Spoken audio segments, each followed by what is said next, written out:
Who needs a stapler? I got the steadiest hands in Hollywood. No, look at the update. It shakes. Yeah, right. You got the clittiest hands in Hollywood.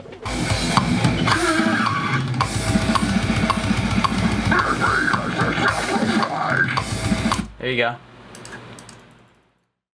When we started writing Flesh Coffin, Adam and I, you know, got the call from our manager saying we had to start writing an album, and, you know, we got off the phone, didn't even talk to each other, we just called each other, and after like a week and started game planning for it. And It started with me going back over all of our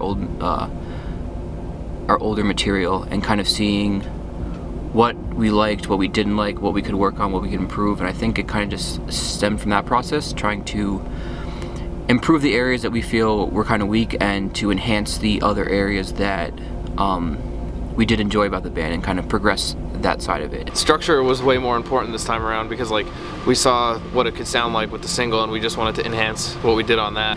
From that point, we kind of just, me and Austin, we just brainstormed and kind of figured out what we wanted to do, and we were kind of both on the same page, and that's just kind of how it pretty much started, at least the writing process started at least.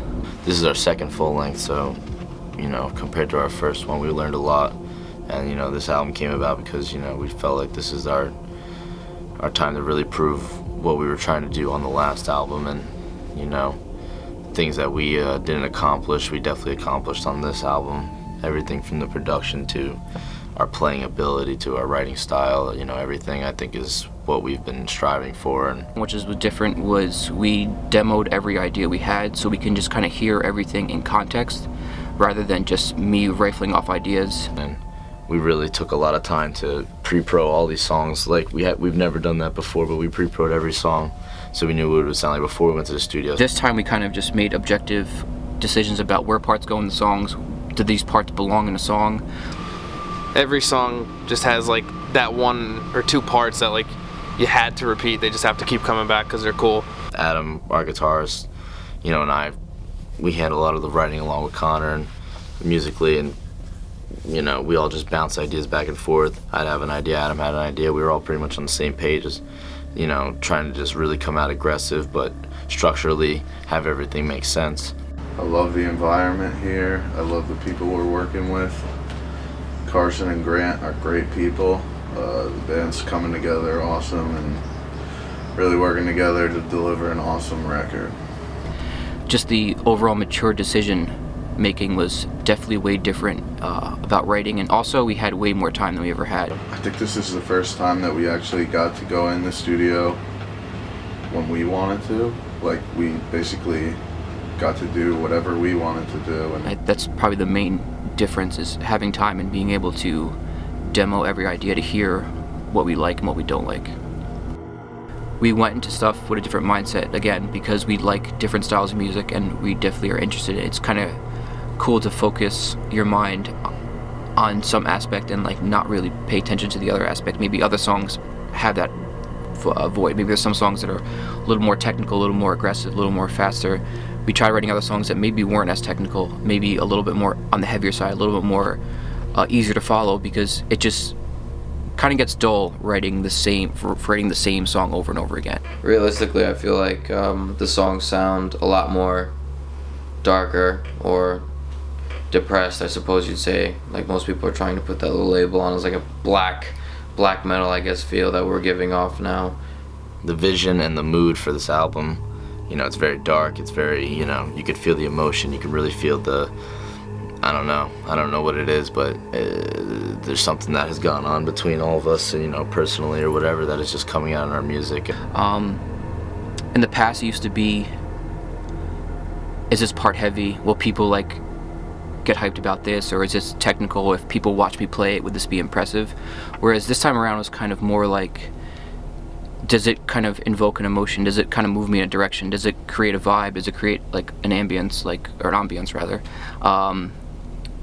A lot's happened in the process of writing this record, and a lot of people in the band have gone through a bunch of separate things and different things that would influence the music to sound a little bit more darker and a little bit more emotional, I guess you'd say.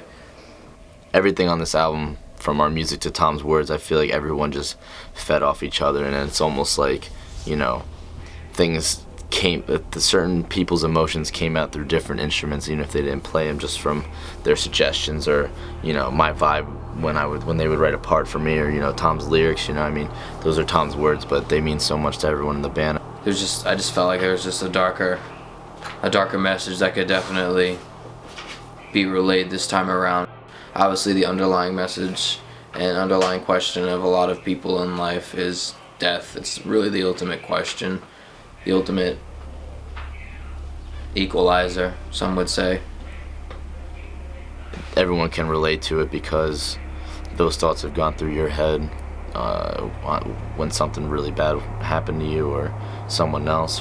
So I feel like people will really either grasp onto it and kind of really find a cool little edge to it, because yeah, I mean, a lot of people write about death, and a lot of people have, I guess, the curiosity with it, but I feel like I kind of honed a cool way of grasping it this time around for such an oversaturated topic.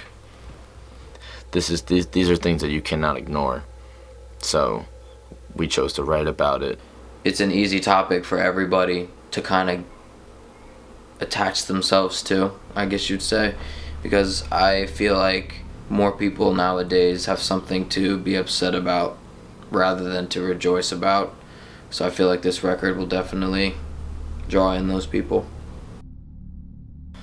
You know, we learned that success does not come knocking on your door just because of your name or who you know or who represents your band. You know, it starts with the band and the material that they put out. It's just, I feel our last album, we just learned the mistakes, and I think we just kind of put too much control on everyone else to kind of get us to where we want to be. And I think that this time around it made me kind of realize that to make Lorna Shore, we have to make Lorna Shore and not have all these outside contributing factors make the band. It's definitely everything that I've wanted in this band. It's the big epic feel that I think we belong with. You know, I think the bigger the sound, the bigger the stage the band belongs on, and I think this album will put us on those big stages with all those big bands that we look up to. In the past, we never went into a song with a purpose. It always kind of like, here's a bunch of ideas, whatever happens, happens. This time around, it was kind of like, we kind of had a guideline of what we wanted for each song, and I think we went out and accomplished that, at least to our standards, and I think it makes each song kind of different from each other, but it still sounds like the same band on the album. We definitely did not take for granted this opportunity with all our fans and everyone supporting us to put out new music, and it's just amazing every day that we can keep doing that.